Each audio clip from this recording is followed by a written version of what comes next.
बहुत समय पहले आनंदपुर नाम के राज्य में एक राजा रहता था। राजा देवेश। देवेश बुद्धिमान, न्यायप्रिय और जनता का सच्चा सेवक था। लेकिन एक परेशानी थी। उम्र बढ़ रही थी और उसके पास कोई उत्तराधिकारी नहीं था।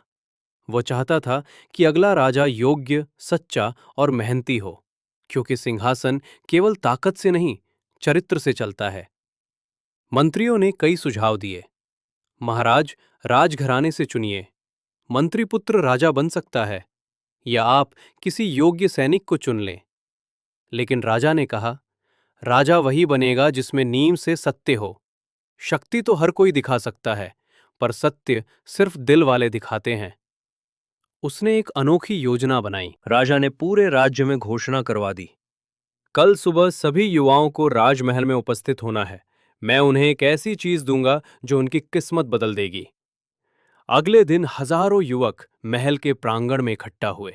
उन्हें समझ नहीं आ रहा था कि राजा क्या करने वाले हैं।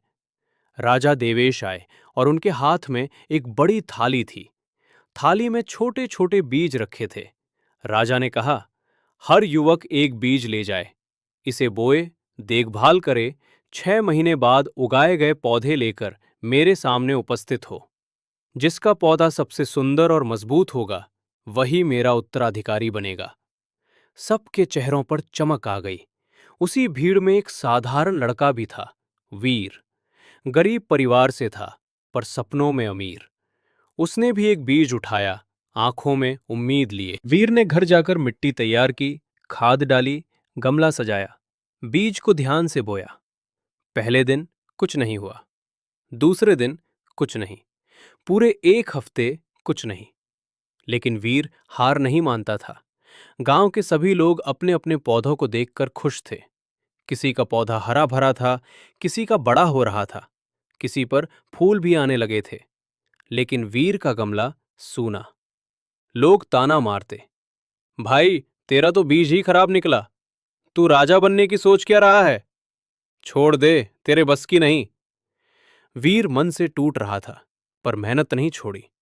हर सुबह पानी देता, हर शाम मिट्टी ठीक करता। 6 महीने बीत गए और उसका गमला अब भी खाली था। वीर ने सोचा, क्या मैं खाली गमला लेकर जाऊं? सब हंसेंगे, राजा भी नाराज होंगे। लेकिन उसके पिता ने कहा, वीर, जो सच है वही लेकर जाओ। दुनिया झूठ से चमकती है, पर आगे बढ़ता वही है जिसकी आत्मा सच्ची हो। वीर ने सिर उठाया, गहरी सांस ली और खाली गमला लेकर महल पहुंच गया। दरबार में चारों ओर खूबसूरत पौधे थे, ऊंचे ऊंचे, रंग बिरंगे, आकर्षक। और बीच में खड़ा था वीर, एक खाली गमले के साथ। राष्ट्र में हंसी गूंज उठी। अरे, ये राजा बनने आया है, बीज उगाना नहीं आता और सपने देखता है। लेकिन राजा देवेश चुपचाप सब देख रहे थे। राजा ने सभी पौधों को देखा, फिर वो वीर के पास आए और पूछा, तुम खाली गमला क्यों लाए हो पुत्र? वीर कांपती आवाज में बोला, महाराज, मैंने हर संभव प्रयास किया, पानी दिया, देखभाल की, लेकिन बीज नहीं उगा।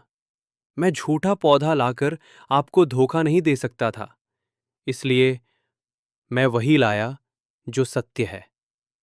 पूरे दरबार में सन्नाटा छा गया।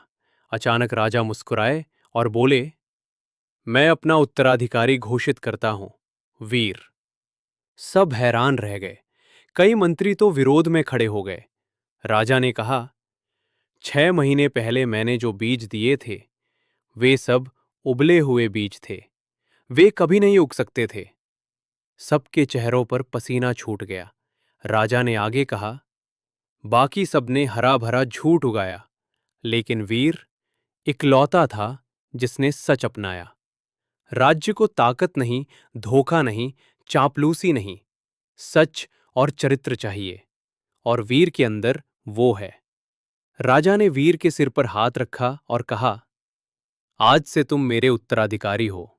एक खाली गमला लेकर आए थे, लेकिन दिल सच्चाई से भरा हुआ था। झूठ शायद जल्दी आगे बढ़ जाए, पर अंत में जीत हमेशा सत्य की होती है। और हाँ, अगर ये कहानी दिल को छू गई हो तो बिना लाइक और सब्सक्राइब किए मत जाना, वरना राजा देवेश सपने में आकर बीज दे देंगे।